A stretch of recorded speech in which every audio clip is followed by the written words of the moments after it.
monitorización de la mortalidad no sabe nada, no sabe si hay COVID, si no hay COVID, simplemente refleja el número de personas que fallecen en total y, bueno, pues algo muy, muy grande, que ya que casi se cuadriplican, más que se cuadriplican el número de fallecimientos diarios respecto de años anteriores en la Comunidad de Madrid. Por lo tanto, hay un exceso de fallecimientos inmenso.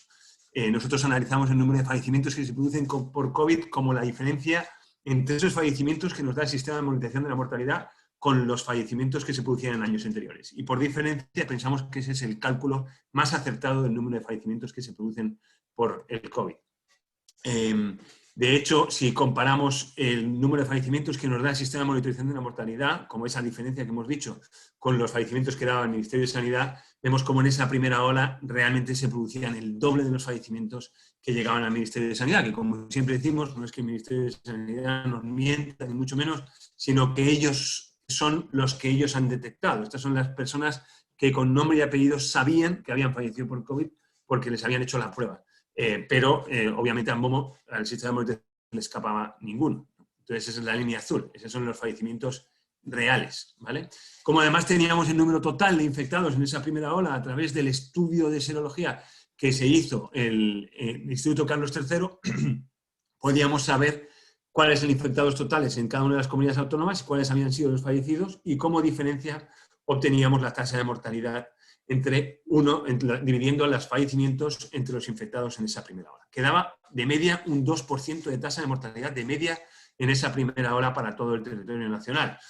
Pero como podíamos saber también los números por cada uno de los rangos de edad, podíamos ver cómo la tasa, y día a día, podíamos ver cómo la tasa de mortalidad para los mayores de 65 años era la más alta, en torno al 10%, pero se triplicaba, por ejemplo en Madrid, cuando se producía el gran colapso sanitario, porque se produjo un colapso sanitario en marzo-abril, y eso hizo que se triplicara la tasa de mortalidad, mientras que las personas que están entre 65 y 75 era la línea roja, también incrementó la tasa de mortalidad, pero no tanto, y la línea azul siempre se ha mantenido en torno al 0,1% de mortalidad y siendo mucho menos afectada por el colapso sanitario. Bien, por tanto, las conclusiones del pico de la primera pandemia era que obviamente como consecuencia de ese incremento de la tasa de mortalidad podíamos decir que había muchas personas que habían fallecido como consecuencia del colapso sanitario, porque si no hubiera habido colapso sanitario, la tasa de mortalidad hubiera sido menor y por tanto muchísima menos gente habría fallecido. Y los números eran muy sencillos, nos salían en torno a 50.000 personas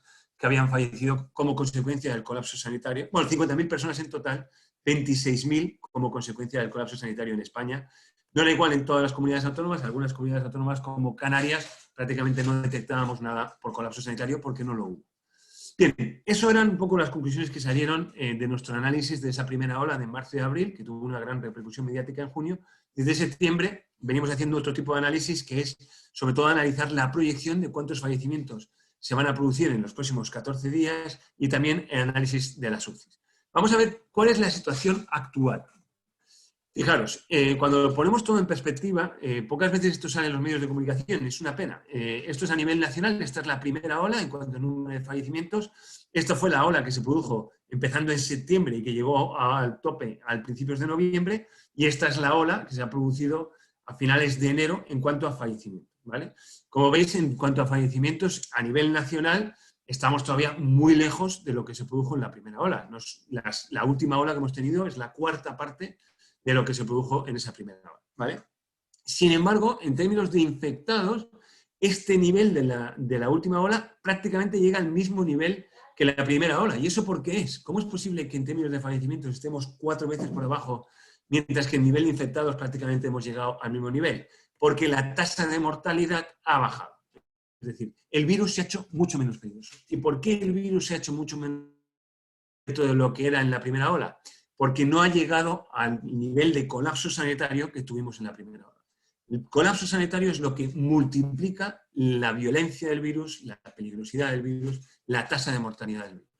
Por lo tanto, veis cómo esta tasa de mortalidad, el riesgo del virus, el riesgo que tiene contraer el virus, ha bajado significativamente. Esto se debe fundamentalmente a que la población contagiada ha cambiado en su rango de edad, mientras que en la primera ola nuestra población más envejecida estaba desprevenida y se contagiaron muchos, ahora son en su mayor parte muy conservadores, no se dejan infectar y por tanto la inmensa mayor parte de las personas que se infectan son más jóvenes y por tanto la tasa de mortalidad se reduce muchísimo en cuanto al total de las personas contagiadas. También porque estamos aprendiendo poco a poco a tratar la enfermedad, ¿vale? Bien, por lo tanto el número de infectados sí que es del mismo nivel que la primera ola. Si veis en España, la línea verde es el número total de infectados que proyecta COVID Model, o que estima COVID Model. Estos son los infectados que había en la primera ola, estos son los infectados que se han producido en esta última ola. Esta es la ola de noviembre, esta es la ola de final de enero, ¿vale? Los infectados al mismo nivel, las muertes 4 veces más bajo, como consecuencia de la disminución de la tasa de mortalidad. Bien, entonces, ¿cuál es la línea negra? La línea negra son el número de infectados comunicados por el Ministerio de Sanidad, pero claro, obviamente no es serio, es decir, el número de infectados comunicados por el Ministerio de Sanidad en la primera ola era muchísimo más bajo que el número de infectados reales detectados por COVIDmodel.es. En el caso de la última ola vemos cómo cada vez se consiguen unos porcentajes de detección más altos, mientras que el porcentaje de detección al principio, como no había recursos, como no había PCR suficientes, el porcentaje de detección era muy bajo, ahora cada vez el porcentaje de detección es mayor. Es decir, esta línea, que son el número de PCRs positivos detectados comparado con el número de contagiados reales, está cada vez más cerca, ¿vale? Bien, cuando analizamos el total de personas infectadas, este gráfico ya lo hemos mostrado en anteriores videoconferencias, este total obviamente no puede hacer otra cosa que subir porque estamos siempre incrementando el número de infectados de hoy junto con todos los infectados hasta ayer, más los infectados de mañana, por tanto siempre sube, ¿vale? Sube menos cuando los niveles de infección son bajos y sube mucho cuando los niveles de infección son altos. Por tanto, en enero subió muy rápido porque los niveles de infección eran altos y ahora está un poquito más plano porque el nivel de infección es más bajo. Lo importante de esta gráfica es que ya hemos superado los 9 millones de personas infectadas de manera natural por el COVID en España, ¿vale? Estamos cercanos a los 10 millones de personas infectadas por el COVID en España. Si tenemos en cuenta que la mortalidad media es un poquito mayor del 1%, podemos decir que, bueno, de esos 9 millones de personas, en torno a 100.000 personas habrán fallecido. Y eso es, en efecto, lo que nos sale en el COVID. Cuando hacemos siempre ese análisis de proyección, siempre volvemos a la primera ola, acordaros, están los infectados y cómo los fallecidos llegaban siempre con 22 días de retraso y simplemente multiplicando los infectados por la tasa de mortalidad nos salen los fallecidos que los que ponemos aquí en forma de espejo y hacia abajo, ¿vale? Siempre con en torno a 20 días de retraso respecto de la infección llegan los fallecidos y con un nivel de en torno a 1% de los infectados. Esos son los dos datos principales que nos sirven para proyectar cuántas son las personas que estimamos que van a fallecer dentro de 15 o 20 días. Simplemente cogemos el nivel de infección que da el Ministerio hoy, lo llevamos hacia el futuro, lo multiplicamos por la tasa de mortalidad y esa es la proyección que COVID Model da. Y es un cálculo muy sencillo, pero hace que sea infalible porque está sobre un dato ya conocido, que es el número total de personas infectadas hoy, que son los que van a generar los fallecimientos en el futuro.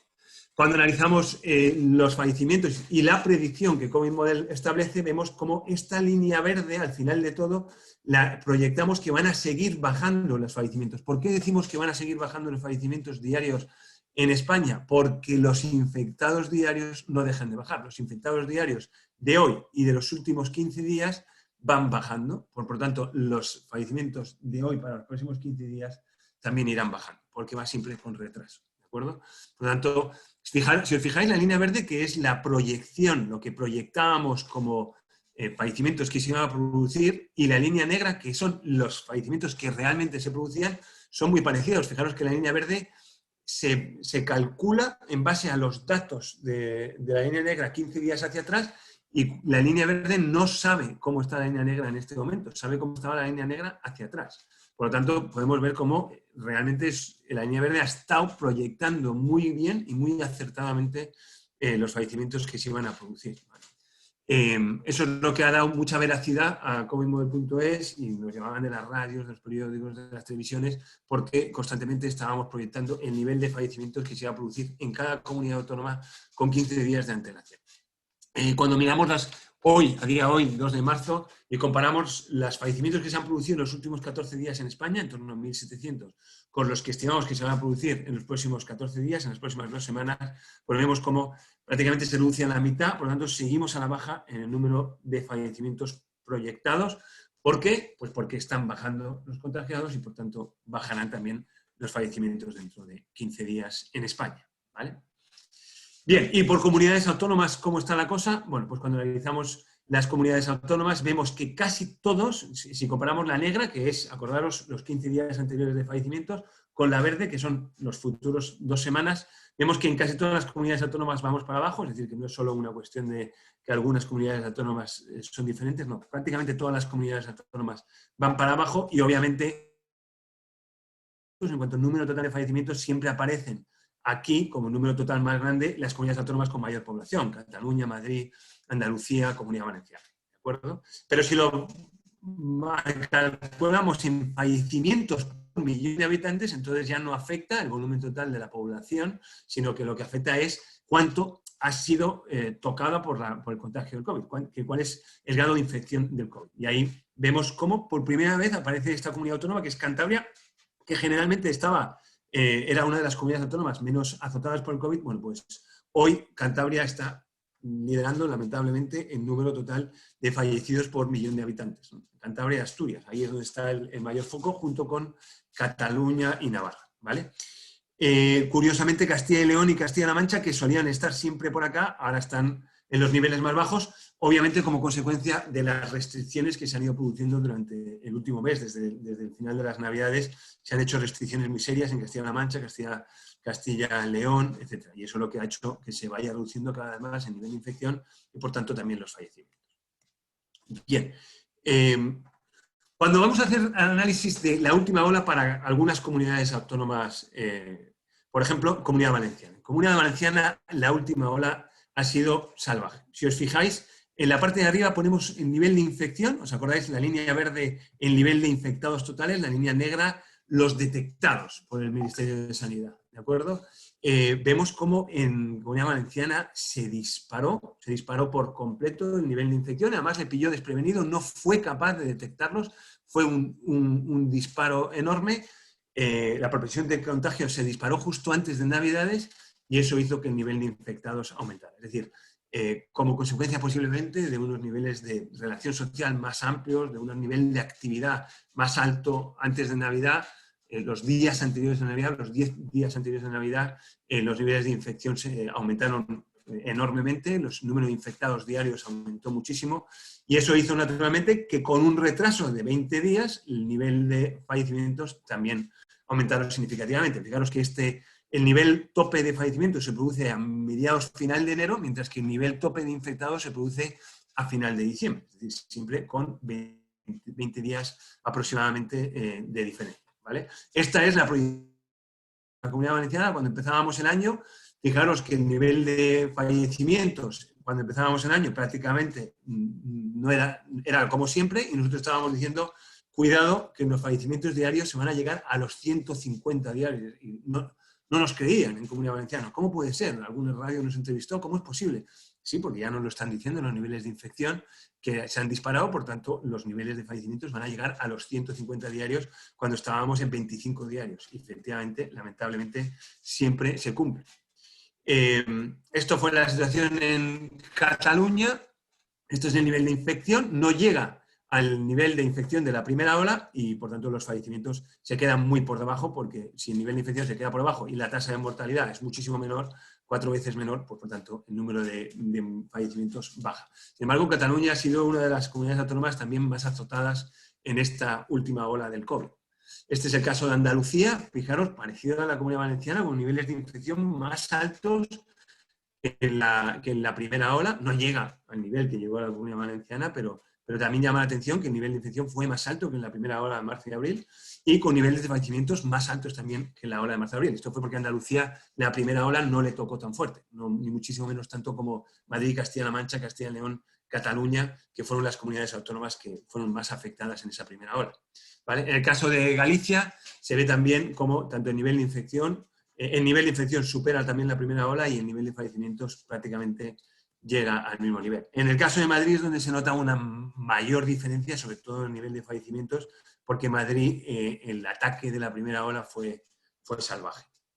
Estas ondas que se ven en el nivel de infección detectada por el Ministerio de Sanidad es debido a que los fines de semana no se detectan y por tanto bajan, o bueno, se detectan muchos menos y por tanto baja para luego subir durante la semana, baja el fin de semana, luego subir durante la semana, baja el fin de semana. Mientras que la verde no le afecta a eso, porque lo que hacemos con la verde siempre es a partir de los fallecimientos. Bien, con esto nos hacemos una idea de qué es lo que ha pasado a nivel de infección, nivel de fallecidos, más o menos nivel de infección al mismo nivel que la primera ola, salvo en Comunidad Valenciana, que fue mucho más alto, y en Andalucía mucho más alto, y el nivel de fallecimientos, sin embargo, bastante más bajo que en la primera ola en esas comunidades autónomas. ¿Cuál ha sido la situación en las UCIs? Pues afortunadamente desde septiembre tenemos un informe del Ministerio de Sanidad todos los días sobre cómo está la situación de las UCIs españolas. Y vemos cómo lo que nos da el Ministerio de Sanidad es este dato rojo de cuál es el número total de enfermos con COVID en las UCI españolas. Y también nos da el número total de plazas disponibles en las UCI españolas, el dato negro, ¿vale? Por lo tanto, nos da el rojo y el negro. Nosotros lo que hemos hecho es, obviamente, nosotros pensábamos, aquí falta un dato importantísimo, que es el número total de personas sin COVID en las UCI españolas, para poder conocer cuál es el porcentaje. Ha habido una confusión gigantesca en los medios de comunicación, porque como el dato que da el Ministerio de Sanidad es el rojo, que son los enfermos con COVID en las UCIs y las plazas, y el porcentaje que los rojos significan respecto de las negras, los medios de comunicación trataban ese porcentaje como si fuera el porcentaje de ocupación de las UCIs. No era verdad. A ese porcentaje de ocupación había que añadirle el porcentaje de ocupación que suponían los enfermos sin COVID. Ese dato no lo daba el Ministerio de Sanidad y lo hemos tenido que obtener a base del histórico de los grados de ocupación que se producían en las UCIs por cada una de las comunidades autónomas antes de que llegara el COVID. Entonces hemos considerado que eso es lo normal, es decir, es este dato negro que también aumenta en diciembre y enero como consecuencia de la estacionalidad de la gripe. Este dato azul, este dato azul que aumenta por la estacionalidad de la gripe es lo que sería lo que llegan a las UCIs, las personas enfermas que llegan a las UCIs si no hubiera COVID, ¿de acuerdo? Fijaros cómo las UCIs españolas ahora mismo están sobredimensionadas respecto de lo que llega sin COVID, que es lo azul. Obviamente esto se ha producido porque, como consecuencia de la primera ola, el número de plazas disponibles en las UCIs ha aumentado enormemente, sobre todo durante mayo, junio, etcétera. Ahí se crearon nuevas UCIs y incluso nuevos hospitales se han construido, por ejemplo en Madrid, que por tanto permiten que la capacidad de camas en UCI aumente significativamente en España. ¿De acuerdo? Por lo tanto, ahora, como veis, si comparamos la negra, que es el número total de plazas disponibles, con la azul, que es el número de enfermos que generalmente esperamos que puedan llegar a las UCIs españolas si no hubiera COVID, hay bastante sobredimensionamiento en este momento, ¿vale? Pero claro, si sumamos los enfermos con COVID, que son la roja, nos encontramos con la línea verde, que sería la suma de las dos, ¿vale? Y vemos cómo cuando sumamos ante los final de febrero estábamos llegando a niveles del 70% de ocupación. Ese nivel es altísimo. ¿Por qué? Porque obviamente no todos los enfermos están homogéneamente distribuidos en todos los hospitales de España y por tanto llegar a un 70% de media de ocupación significa que tenemos muchos hospitales totalmente colapsados y algunos donde no ha llegado a afectarlo de manera tan importante, ¿vale? Por lo tanto, vemos también cómo es curioso que conforme va aumentando este nivel de total de ocupación, llegando hasta el nivel del 70%, se hacen esfuerzos muy grandes en la línea negra para volver a crear plazas de UCI, a veces incluso de manera transitoria, adaptando a incluso quirófanos como UCIs, ¿vale? Eso se ha producido en algunos hospitales y por lo tanto, aunque sea de manera transitoria, se adaptaban quirófanos como UCIs y por lo tanto había más plazas disponibles para poder atender a esta demanda que no hacía más que crecer, ¿vale? Vemos cómo cuando baja la infección, cuando baja el número de personas con COVID que necesitan ascender a la UCI, vuelve a disminuir el número de plazas porque esas plazas eran transitorias, ¿vale? Esto no solo lo vemos en España, sino que lo vemos para cada una de las comunidades autónomas. En el caso de la Comunidad Valenciana vemos cómo el número total de personas con necesidad de UCI llegó a un nivel tan alto que tuvieron que aumentar necesariamente las plazas si no querían que hubiera personas con necesidad de UCI que quedaran fuera. De hecho, como podemos imaginar que no hay una distribución homogénea de todos los hospitales en la Comunidad Valenciana, podemos asegurar que en la Comunidad Valenciana, en esta última ola, ha habido colapso en varios hospitales en esa comunidad, ¿vale? Porque los niveles de ocupación han superado el 80% de media en la comunidad autónoma. Este es el caso de Cataluña, con un porcentaje de ocupación aún mayor. Fijaros cómo vuelve a haber un esfuerzo enorme durante el mes de enero, aumentando el número de camas disponibles de UCI para poder atender la demanda provocada por este incremento en el número de enfermos con COVID. Este es el caso de Andalucía, con niveles de UCI bastante más altos, por lo tanto un dimensionamiento mejor, también porque no ha sido tan infectado como el caso de Cataluña y Andalucía. Este es el caso de Galicia, también un caso parecido a Andalucía, con un porcentaje de ocupación en torno al 60%. Y este es el caso de Comunidad de Madrid, que llegó al 70% aproximadamente, pero también se hizo un esfuerzo por aumentar el número de UCI disponibles conforme aumentaba el número de personas con necesidad de UCI, ¿vale? Fijaros que el caso extraordinario de La Rioja, cómo aumentaron de 60, que venía siendo tradicionalmente el número de... Bueno, tradicionalmente desde octubre, porque antes el número de UCIs en la primera ola era mucho menos, era en torno a 40. Luego se subieron hasta 60 y ahora han vuelto a subir hasta 87 el número total de UCIs, además de golpe, y justo en el momento para poder atender. Además, estos han sido UCIs estables. Esto ha sido... no ha sido quirófanos que se han adaptado como UCI, sino que realmente ha aumentado la capacidad de UCI de La Rioja de manera estable, ¿no? Estructural. Y por tanto, llegando justo a tiempo para poder acomodar este incremento de la demanda de personas con necesidad de UCI.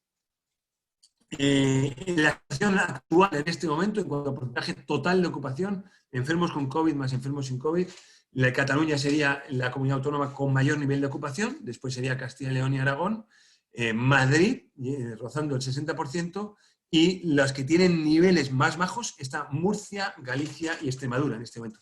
¿Por qué Murcia está tan bajo? Bueno, aquí afecta una cosa importante, que es cuántas plazas tenemos por millón de habitantes, ¿vale? Resulta que Murcia es una de las comunidades autónomas con mayor número de plazas de UCI por millón de habitantes. Por lo tanto, eso hace que el porcentaje de nivel de ocupación, es decir, de personas con necesidades respecto de plazas disponibles, sea más bajo. Cuando comparamos las plazas por millón de habitantes, vemos cómo aparecen Asturias y Murcia con los porcentajes más altos, ¿no? Con las plazas por millón de habitantes más altos, mientras que País Vasco y Aragón quedarían con las plazas más bajas. ¿Pero realmente se debe medir así? ¿Debemos medir como plazas por millón de habitantes? ¿Es esa la estimación que tenemos que ver para ver si están bien dotadas las comunidades autónomas de UCIs o no? Realmente podemos ser más precisos, porque resulta que Asturias tiene una población mucho más envejecida que Murcia, por lo tanto necesita de unas plazas por millón de habitantes más alto que lo que necesita Murcia. Para poder dimensionar bien las UCIs de las comunidades autónomas, la cifra clave es esta. El número total de fallecimientos que se producen en un año normal, sin COVID, diarios. Es decir, ¿cuál es el máximo de fallecimientos diarios que se producen en un año normal sin COVID? Cuando comparamos el número de plazas con ese número máximo de fallecimientos diarios que se producen en un año normal sin COVID, entonces podemos detectar realmente cuáles son las comunidades autónomas que hoy tienen mayor infraestructura de UCIs. Y la que nos sale es Murcia. Fijaros cómo Asturias ahora ya no está tan bien. ¿Por qué? Porque como es una comunidad autónoma muy envejecida, el número total de personas que fallecen es más alto, el número total que necesitan de UCI es más alto en términos normales, sin COVID, ¿vale? Porque es una comunidad autónoma más envejecida. Mientras que Murcia, que es una comunidad autónoma más joven, nos sale, por tanto, que el número de plazas que tiene es muy alto, ¿vale? Porque ellas no necesitarían tanto, porque no es una población tan envejecida, ¿de acuerdo? Por lo tanto, esta es la gráfica que realmente tenemos que mirar para ver cuáles son las comunidades autónomas que tienen ahora mayor infraestructura de UCIs. Vemos cómo son Murcia, La Rioja, Baleares y Madrid las que tienen un sobredimensionamiento, el resto están prácticamente estables, y País Vasco y Navarra las que en este momento tendrían un infradimensionamiento. Hay que entender que este estas 4 comunidades autónomas se debe también al enorme esfuerzo que se ha hecho desde la primera ola de sobredimensionar las UCIs, ¿no? Sobre todo en Madrid se hizo un esfuerzo inmenso, y también en La Rioja, como veis, cómo pasaron de las 40 a las 60 y ahora 87, es decir, prácticamente duplicando, más que duplicando el número total de UCIs disponibles, ¿de acuerdo? Por lo tanto, ¿cuáles son las que tienen mayor infraestructura ahora? Murcia, La Rioja, Baleares y Madrid, respecto a lo que necesitan en un año normal sin COVID, ¿vale? Bien. Y si analizamos ahora la propensión de contagio, porque esto es lo que provoca los incrementos de contagiados, ¿qué es lo que provocó la ola de enero o de final de diciembre de contagiados? El incremento de la propensión de contagios que se produjo en España los días anteriores a la Navidad, ¿vale? De alguna manera fuimos socialmente más activos, hubo más encuentros, hubo menos protección, y eso hizo que la propensión de contagio aumentara, lo que generó un incremento en los contagiados en diciembre y un incremento de los fallecimientos en enero. O sea, que es la propensión de contagio la causa original del incremento de la ola. Y cuando medimos, cuando analizamos cuándo se deben eliminar las restricciones, donde nos tenemos que fijar es acá, es el número total de personas asintomáticas que están con el COVID y que son capaces de contagiarlo. Es decir, que tienen el COVID, que no lo conocen y que lo pueden contagiar. Bien, como vemos, este número tocó un tope en la segunda semana de enero y ahora está muy, muy bajo. Prácticamente uno de los niveles más bajos desde verano. Bien, por lo tanto, estamos en un buen momento. Ahora sí se pueden eliminar restricciones, puesto que estamos en niveles muy bajos, tanto de personas que van por ahí teniendo el COVID sin saberlo, como de propensión de contagio. Bien, ¿y cómo está la situación de vacunación? Que es esas preguntas que nos hacía Alejandro, es decir, bueno, ¿cómo va el plan de vacunación? Fijaros, esto es el número total de vacunas administradas hasta el momento en España. Esta es la primera dosis, la línea naranja, ¿vale? La primera dosis crece, hasta que llega un momento que dicen, bueno, pues ahora todos los recursos que tenemos de hospitales, enfermeras, médicos, vacunando, los vamos a utilizar no para seguir poniendo primera dosis, sino empezar a poner la segunda dosis precisamente a la misma gente, ¿vale? Entonces empieza a aumentar la segunda dosis empieza a aumentar, mientras que la primera dosis queda paralizada, y cuando la segunda dosis llega a un determinado nivel, de nuevo paralizan la segunda dosis y empiezan de nuevo a poner primera dosis a otra nueva gente, ¿vale? Y así vamos, cuando ya haya llegado a otro millón de personas de primera dosis, volverá a subir la segunda dosis y de nuevo, cuando ya tengamos 2 millones de personas con las 2 dosis puestas, volverá otro millón de personas a tener la primera dosis, pararán la primera dosis, otro millón de personas con la segunda dosis, y así es como vamos avanzando en todas las comunidades autónomas. Fijaros que no solo es España, sino que cuando vemos Madrid ha hecho un volumen similar. Lo que pasa es que a 1 millón de personas llegamos aproximadamente a 200.000, después la segunda dosis sube hasta llegar aproximadamente a esos 200.000 para luego volver a empezar a poner una nueva primera dosis a una población nueva, ¿vale? Si nos preguntamos en España, y si vemos en Asturias, pues Asturias, que es la que está liderando ahora en términos relativos el calendario de vacunación, aquí ya un porcentaje de población vacunada más alta, pues está haciendo un calendario muy similar. Empieza con la primera dosis, cuando llega aproximadamente a las 40.000 personas, empieza con la segunda dosis, cuando esa segunda dosis llega a un nivel cercano a los 40.000, continúa de nuevo con la primera dosis y así. Por lo tanto, van a ir las líneas constantemente así, aumentando la primera, luego la segunda, luego la primera, luego la segunda, ¿vale? Fijaros que las personas totalmente vacunadas lo marca la línea azul. La línea naranja no es suficiente, tienes que recibir 2 dosis para estar totalmente vacunado. Bueno, ¿cuántas personas hay totalmente vacunadas en España? Vuelvo a poner el gráfico de España. Más de 1 millón de personas están totalmente vacunados, pero fijaros, somos 47 millones de personas. Por lo tanto, estamos todavía muy lejos en el calendario de vacunación. Con la primera dosis es cierto que hemos superado los 2,5 millones, pero con la segunda ligeramente superamos el 1 millón de personas en este momento, a 2 de marzo en España. Bien, ¿cómo vamos a estar a 30 de junio? Bueno, pues nosotros lo que hacemos es, vamos a suponer que cogemos la semana desde 1 de enero, la semana en la que se han producido mayor número de vacunaciones, y esa la proyectamos hasta el 30 de junio. Es decir, vamos a suponer que de alguna manera esa semana somos capaces de repetirla durante todas las semanas hasta el 30 de junio. ¿A qué situación llegaríamos el 30 de junio? Pues llegaríamos a esta. Y nos fijamos ahora en cuánta gente habrá tenido la segunda dosis. Bien, si hacemos eso, realmente no llegamos ni al 13%, 15% aproximadamente de la población adulta, es decir, mayores de 17 años, el 15% de la población adulta estará vacunada para el 30 de junio. Fijaros que el objetivo que puso Bruselas es el 70% de la población adulta, de los mayores de 16 años. La idea era que el 70% para el 30 de junio, es el objetivo oficial, estuviera vacunado. Estamos muy, muy lejos de esa situación. Si se sigue incluso cogiendo el ritmo de vacunación más alto que se ha producido en la semana de mayor intensidad de vacunación, si lo proyectamos esa semana hacia el futuro, nos quedamos en torno al 13% aproximadamente. ¿Eso va a ocurrir en todas las comunidades autónomas? Pues vamos a verlo. ¿Cuál es la situación en este momento? La situación de segunda dosis, Asturias lidera el calendario con un 4,3% de la población total y Baleares es la que va más por detrás con un 2,3%. ¿Vale? Prácticamente en un 4 están todas estas comunidades autónomas hasta Navarra y luego vamos descendiendo, Madrid está abajo, en torno al 3%. Esto también depende del grado de envejecimiento porque se han dado más vacunas a las comunidades autónomas con una población más envejecida. Y Asturias es la comunidad autónoma con población más envejecida y, por tanto, lleva un porcentaje del total de la población más alto que Madrid, que es una de las comunidades autónomas más jóvenes de España. ¿Vale? Bien, cuando proyectamos esa misma proyección que hacíamos para España, cuando la proyectamos para el 30 de junio, ¿a qué nivel nos vamos a quedar respecto del total de población adulta, mayores de 16 años?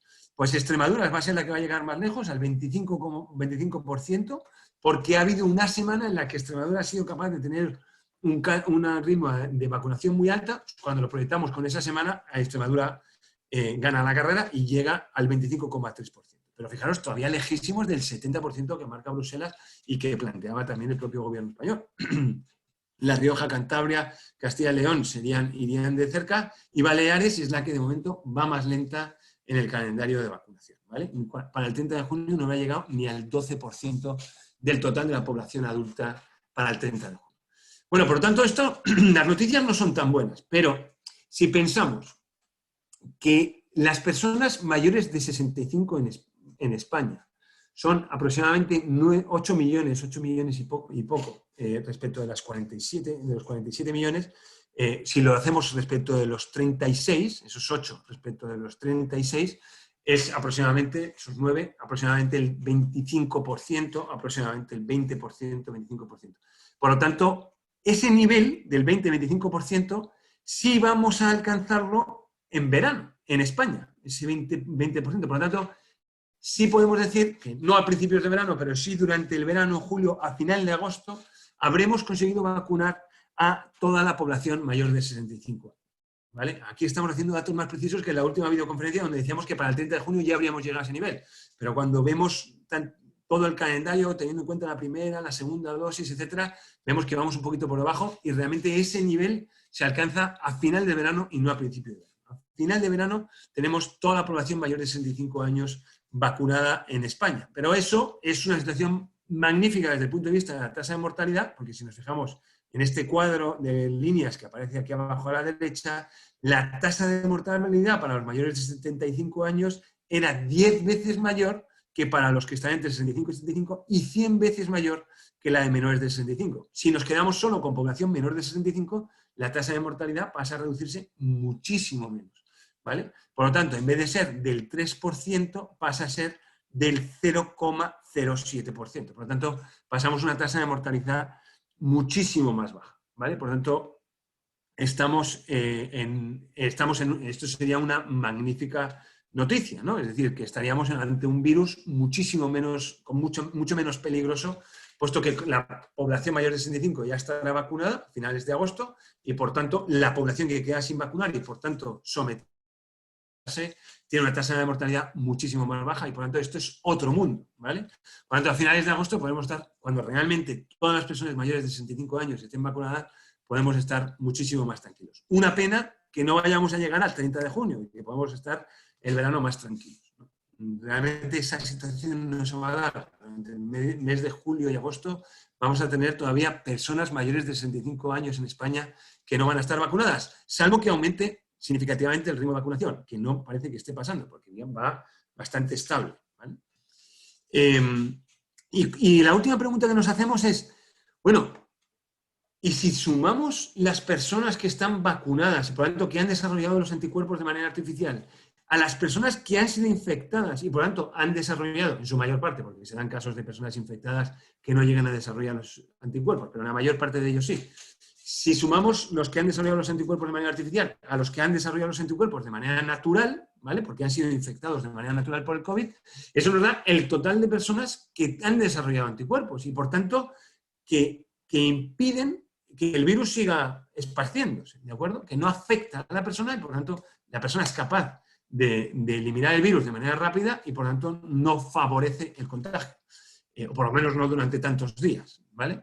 Por lo tanto, si sumamos la verde, que es el número total de personas contagiadas en España, en porcentaje respecto del total de personas, junto con la azul, que es el número de personas que van a ir vacunadas, es curioso cómo van a ir avanzando al mismo ritmo, porque si consideramos que la verde va a aumentar más o menos al ritmo que se lleva aumentando los contagios entre septiembre y hoy, con olas también, ¿vale? Como se ha producido en septiembre, noviembre y enero, si consideramos que se va a proyectar más o menos de manera similar en el nivel de contagio, pues vemos que está aumentando el número de personas contagiadas al mismo ritmo que el número de personas vacunadas. Es curioso. Pero cuando sumamos las dos, ¿vale? Pues obtenemos esta otra curva que sería el número total de personas con anticuerpos, ¿vale? Bien, cuando llegamos a ese nivel del 70% que dicen los expertos que se obtiene la inmunidad de grupo, que es como si dijéramos, tenemos el 70% de España ya de tierra quemada, ¿no? Como si fuera un incendio, se encuentra con tierra quemada por todos lados, ya no puede seguir avanzando porque esa tierra ya está quemada y ya no puede seguir, por lo tanto se apaga el incendio. Pues esto es lo que es una manera muy gráfica de expresar esa inmunidad de grupo porque ya tienen los anticuerpos y el virus no puede seguir. Por lo tanto, no puede contagiar a aquellos árboles que podrían estar al otro lado de la tierra quemada y que están como en islitas y por tanto no pueden ser quemados de nuevo. Esa es la inmunidad de grupo. Se dice que se alcanza aproximadamente el 70%. Bien, pues si sumamos el número total de personas que se van contagiando con el número total de personas que se van vacunando al ritmo que llevamos a hoy, podemos encontrar cómo ese 70% se va a alcanzar aproximadamente a final de año, ¿vale? Por tanto, respondiendo a las preguntas que decía Alejandro, ¿cuándo vamos a tener en España el total de personas mayores vacunadas? Final de agosto. ¿Cuándo vamos a tener el 70% de personas en España con anticuerpos? Final de año. ¿Cuándo vamos a tener el total de España vacunado? Final del año que viene, como pronto, si vamos al mismo ritmo de vacunación que vamos hoy. De hecho, a mí me extraña muchísimo que realmente lleguemos a vacunar de manera masiva, como calendario de vacunación público, a todas las personas menores de 65 años. Lo pongo en duda. Yo creo que cuando lleguemos al nivel de vacunación de todas las personas mayores de 65 años y hayamos llegado a esa inmunidad de grupo, se va a ver como algo absurdo el seguir vacunando a toda la población menor de 65 años. Pero bueno, aquí este dato no nos lo dan las matemáticas y por lo tanto nos estamos ahí apresurando y saliendo de lo que es el objeto de COVIDmodel.es. Cuando este análisis de España lo hacemos en Comunidad de Madrid, pues vemos que es muy similar, vemos como a finales de diciembre, igual que en España esto ocurría a final de noviembre, porque habíamos dicho a final de diciembre, en España a final de noviembre esto ya habrá ocurrido, la inmunidad de grupo, en Madrid se da justo a 31 de diciembre. La inmunidad de grupo, ese 70% de personas con anticuerpos, se da a 31 de diciembre. Y sin embargo, en Asturias, que es la que va más rápido, tanto por vacunación como también porque ha sido bastante azotada por el COVID, ¿vale? Pues es la que va a llegar más rápido a ese 70% de personas con anticuerpos. ¿Cuál sería la comunidad autónoma que va más lenta como suma de las dos, de vacunas y de infección? Baleares, porque Baleares es la que va más lenta, tanto en vacunación como en infección. Baleares prácticamente no ha azotado el COVID, es la comunidad autónoma que menos ha sido afectada por el COVID en niveles de infección, que es la verde, y habéis visto cómo era también la que iba más lenta en el calendario de vacunación. Por lo tanto, a final de año le queda todavía a Baleares bastante para llegar a ese 70% de personas con anticuerpos y, por lo tanto, con inmunidad de grupo. Es curioso cómo aquellas comunidades autónomas que han sido más afectadas por el COVID, ahora, cuando vemos cuándo se va a llegar a la inmunidad de grupo, son las que tienen están en una situación más avanzada, obviamente. Y aquellas comunidades autónomas que han sido menos afectadas por el COVID y han tenido esa suerte, sin embargo, ahora nos encontramos que les queda más para llegar a esa inmunidad de grupo, que es el caso, obviamente, de Baleares. Cuando analizamos la proyección de cómo vamos a estar a 31 de diciembre, La Rioja habrá llegado al 95% de personas con anticuerpos y Baleares estará en el 46%, Galicia y Canarias también niveles muy bajos. Estas son las islas que han estado con niveles muy bajos de infección, Galicia también, aunque ha habido algunas provincias como Orense bastante afectadas, en términos de comunidad autónoma, Galicia ha sido una de las comunidades autónomas menos afectadas por el COVID, por lo tanto aparece también aquí con porcentajes bajos a 31 de diciembre como personas con anticuerpos. ¿Vale? Y finalmente, una última diapositiva para hacer una reflexión sobre cómo está la vacunación a nivel mundial. A mí, realmente, como sabéis, Covidmodel.es está desarrollado por el Partido por un Mundo Más Justo y nosotros siempre también hacemos un análisis a nivel mundial y vemos cómo, fijaros, este mapa de acá arriba es cómo están hoy, a 2 de marzo, en cuanto a número de vacunas por cada 100 habitantes, ¿vale? Y fijaros, o por cada 1000 habitantes. Y este es, por cada 100, perdón. Y sin embargo, este es los países en función de la renta per cápita. Vemos que son los mapas prácticamente idénticos, es decir, dónde están yendo las vacunas, donde hay mayor capacidad de compra, ¿vale? Bien, esto es el mercado, ¿vale? No nos llama la atención. Sin embargo, sí nos llamaría muchísimo la atención si esto lo hiciéramos a nivel nacional. ¿Cómo veríamos, o imaginaos a nivel de comunidad autónoma, cómo veríamos que en la Comunidad de Madrid el nivel de vacunación fuera muchísimo más alto en aquellas zonas más ricas y fuera muchísimo más bajo en aquellas zonas más pobres? ¿O cómo veríamos que en España el nivel de vacunación fuera muchísimo más alto en las comunidades autónomas con mayor renta per cápita y más bajo en las comunidades autónomas con menor renta per cápita? ¿No nos llevaríamos las manos a la cabeza? ¿Diríamos qué país es este? ¿O qué ciudad es esta? ¿O qué comunidad autónoma es esta? Bueno, pues cuando lo vemos a nivel mundial decimos esto no es humano. No parece que sean seres humanos los que están gestionando la pandemia a nivel mundial. Obviamente esto es porque cuando nadie se responsabiliza, cuando no hay una institución que gestione a nivel mundial, esto es lo que ocurre, ¿no? La ley del más fuerte, la ley del más rico, ¿no? Nosotros desde el Partido por un Mundo Más Justo nos damos cuenta que estos problemas tienen que ser también gestionados a nivel mundial, que no puede ser España contra el COVID o Estados Unidos contra el COVID, tiene que ser el mundo contra el COVID. Y lo mismo que es contra el COVID, también contra la polución, contra toda la contaminación del medio ambiente, también contra la pobreza, también contra la desigualdad. Los retos son globales y la gestión es muy importante que se haga también a nivel internacional. Y con eso terminamos.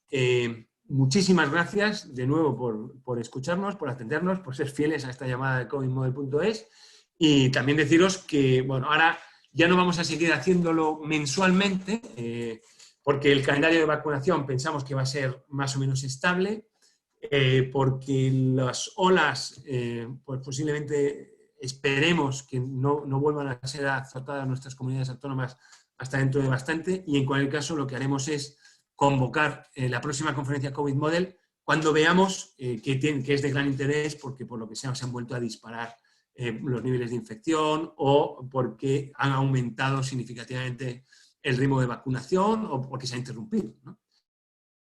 Si algo que realmente merece la pena ser comunicado, volveremos a convocar para poderos contar. Muchísimas gracias y ya dejo de compartir y le paso la palabra a Alejandro. Pues muchísimas gracias, Jorge. Nos estaban haciendo por el chat una matización que yo veo necesario, bueno, pues trasladártela, que claro, se está dando la circunstancia de que hay personas que, habiendo sido previamente infectadas, también se las está vacunando. Entonces, digamos que hay que concederles, entiendo, si no es así, me corriges, Jorge, que el escenario que estamos publicando aquí es el escenario más optimista posible para que nadie pueda decir que COVID Model está tratando de socavar la credibilidad de la gestión que se está haciendo y lo que tratamos es de plantear el escenario pues, desde un análisis, pues ya te digo, frío y bueno, pues en base a un razonamiento claro, pero cómo podríamos responder con el escenario más optimista posible a esa triste noticia de que vamos a tener que esperar hasta final de año para hablar de una verdadera bueno, normalidad, ¿no? Y como no es hasta finales del verano cuando en el mejor de los casos podríamos plantearnos que nuestros mayores están todos ellos a salvo. No sé si esta matización es correcta. Completamente. Es totalmente correcta y la verdad que agradecemos muchísimo la pregunta porque eso hace que nos dé la oportunidad de explicarlo. Efectivamente, esos dos conjuntos, que sería el número total de personas infectadas y el número total de personas vacunadas, tienen un conjunto de intersección, ¿vale? Por lo tanto, no los puedes sumar. Para sumarlos tendrías que sumar este más este y restar este de en medio porque es en el medio la suma de 2 veces, ¿no? Lamentablemente no conocemos esa intersección. Lo que sí podemos hacer es una estimación. Si tenemos en cuenta que hoy el nivel total de infección llega aproximadamente a esos 9 millones respecto de 47, es decir, estamos por debajo del 20% en nivel de infección. Si además tenemos en cuenta que ese nivel de infección es muchísimo más alto para las personas más jóvenes y que las vacunas se están poniendo a las personas mayores de 65 años, podemos decir que aproximadamente estamos hablando de que el número total de personas mayores de 65 años infectadas posiblemente esté en torno al 10% aproximadamente, ¿vale? Por tanto, podemos decir que cuando sumamos, habría que restarle un 10%, cuando sumamos los contagiados más los vacunados, habría que restar un 10% a los vacunados. Aproximadamente, en este momento, a día de hoy, para poder tener una cifra más razonable. Aún así, como tú dices, Alejandro, lo que estamos haciendo es, en este caso, ser como muy optimistas. Es decir, vamos a suponer como que realmente no se produce esa intersección y, por tanto, vamos a ver a dónde nos lleva. Bueno, pues dónde nos lleva realmente es que a 30 de junio, que a 31 de diciembre, hasta 31 de diciembre no conseguimos esa inmunidad de grupo en Madrid y hasta 30 de noviembre no conseguimos esa inmunidad de grupo en España. Conforme vamos vacunando y las personas se van contagiando, esa intersección se va haciendo cada vez más grande. Por lo tanto, esta corrección la tendríamos que ir haciendo cada vez con más intensidad, ¿vale? Por lo tanto, posiblemente la inmunidad de grupo habría que retrasarla un mes, en vez de ser el 30 de noviembre, ser el 31 de diciembre aproximadamente. En cualquier caso, hoy no podemos hacer esa corrección, podemos estimarla y quizá para la próxima videoconferencia podemos pensar cuál sería la mejor manera de hacer esa estimación. Muchísimas gracias a la persona que la Y por último, ya cerramos recalcando lo que ya ha dicho Jorge, ¿no? Si viéramos que hay un sobresalto en la previsión actual, que realmente conviene hacer un análisis de alguna de las variables que acostumbramos a valorar, como puede ser la ocupación de UCIs, la propensión de contagio, bueno, pues al que alguna de estas variables se altere de una manera sustancial, evidentemente convocaríamos otro episodio con las conclusiones del análisis que hayamos realizado, también advirtiendo que no siempre es posible ni siquiera hacer un análisis, ¿no? De hecho, estaban comentando, bueno, que las nuevas cepas, ¿no? Y con esto sí quería cerrar, que también tenemos en cuenta que las nuevas cepas quizás se pueda sentir alguna propensión de contagio mayor que motive el que nos pronunciemos sobre ello y reactualicemos las predicciones, ¿no?, del COVID-19. Sí, de hecho hay dos preguntas ahí interesantes, una respecto a las nuevas cepas. La nueva cepa, obviamente, la cepa inglesa aumenta la propensión de contagio y por lo tanto haría que, si suponemos, por ejemplo, que para agosto ya tenemos a toda nuestra población mayor de 65 años contagiada, lo que va a hacer la cepa británica va a ser esparcir el fuego de manera más rápida y hacer que se acelere el momento de la inmunidad de grupo, porque el contagio se hará más rápido. Por lo tanto, podemos decir que incluso puede llegar a beneficiar el acercarse a la inmunidad de grupo en un escenario donde nuestras personas más mayores ya están vacunadas, ¿no? Lo que pasa es que si eso se da demasiado intensa, incluso aunque estén solo afectando a las personas menores de 65 años, y aunque ahí la tasa de mortalidad sea más bajo, si afecta mucho puede llegar a colapsar también las UCI. Por lo tanto, eso habría que medirlo, ¿no? Y la otra cuestión, la que preguntaban, oye, si endurecimos las medidas o las aligeramos. Bueno, endurecer las medidas sirve, obviamente, para disminuir el número de personas contagiadas, para tener las UCIs muchísimo más liberadas, pero retrasa la inmunidad de grupo. Pero de momento yo creo que hay que ser muy conservadores. Es decir, en este momento no tenemos que jugar a la inmunidad de grupo. ¿No? En este momento, mientras no tengamos a todas las personas mayores de 65 años vacunadas, tenemos que jugar a que no se contagie la gente, porque es terriblemente peligroso, ¿no? Otra cosa, cuando ya tengamos a todas las personas mayores de 65 años vacunadas y con esas tasas de mortalidad muchísimo más bajas, entonces podemos empezar a decir, bueno, vamos a gestionar, porque a lo mejor una aceleración de llegar a la inmunidad de grupo más antes, pues no es necesariamente malo. Sí. En cualquier caso, todo esto es un terreno ya, bueno, yo lo entiendo así, al menos pantanoso, porque, Sí. claro, estamos hablando de porcentajes, hay que tener en cuenta que aunque sean menores de 65 años, hemos visto que este virus se lleva a la gente por delante y, bueno, pues, quiero decir, para mí una vida tiene un valor infinito, evidentemente, esto hay que gestionar para todos, para el interés común, pero no perdamos de vista lo que vale una vida, ¿no? Entonces, que es una cosa que ya me parece un atrevimiento el poder valorarlo, ¿no? Dentro de una ecuación. Y yo creo que el sentido común impera y seguramente yo en eso estoy contigo, Jorge. Creo que lo que nos conviene a todos es eso. Oye, vamos a ser conservadores, que tenemos para bien y para mal. Esto ha sido durísimo, pero estamos en la fase final. Vamos a ser conservadores, vamos a ser responsables, vamos a esperar en primer lugar a que todos los mayores estén vacunados y después vamos a tratar de ir normalizando nuestra vida social y económica y profesional, pero siempre dentro de unos márgenes de un respeto a la letalidad de este virus, ¿no? Sin caer en el tremendismo infundado ni bueno, pues del miedo por el miedo, no, pero hay que reconocerle su parte a este virus, ¿eh? Totalmente. Esto es cuestión de gestión, es analizar números y ver qué es lo que hay que hacer en cada momento. Es muy interesante la precisión que hacía Pablo, es decir, cuando sumamos el número total de personas que vienen sin COVID, hemos hecho una especie como de subidita como consecuencia de la estacionalidad de la gripe, pero es cierto que este año la gripe prácticamente no ha afectado nada, porque prácticamente nadie se ha contagiado de la gripe, porque hemos sido terriblemente conservadores, ¿no? Por lo tanto, esa subidita pequeña que hemos hecho, realmente no la deberíamos haber hecho, ¿no? Si pensamos que este año no hay gripe, esa subidita no deberíamos haber hecho. Pero bueno, afecta muy poco a los datos.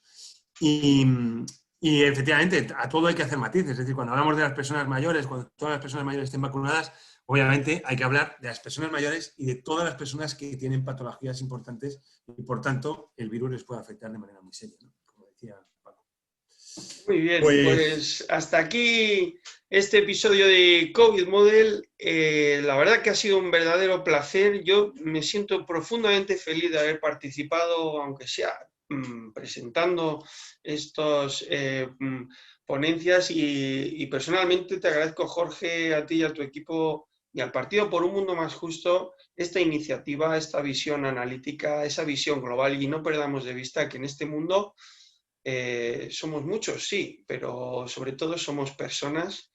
Independientemente de lo lejos que vivamos unas de otras, no nos deberíamos olvidar ni el de Madrid, el que vive en La Rioja, ni el que vive en La Rioja o en Madrid, del que vive a lo mejor pues a varios miles de kilómetros en una zona mucho más deprimida económicamente, ¿no? Que esa es la injusticia de la que hablamos tanto las personas por un mundo más justo. Pues muchísimas gracias, un placer Bien, gracias. y hasta la próxima. Hasta la próxima, chao.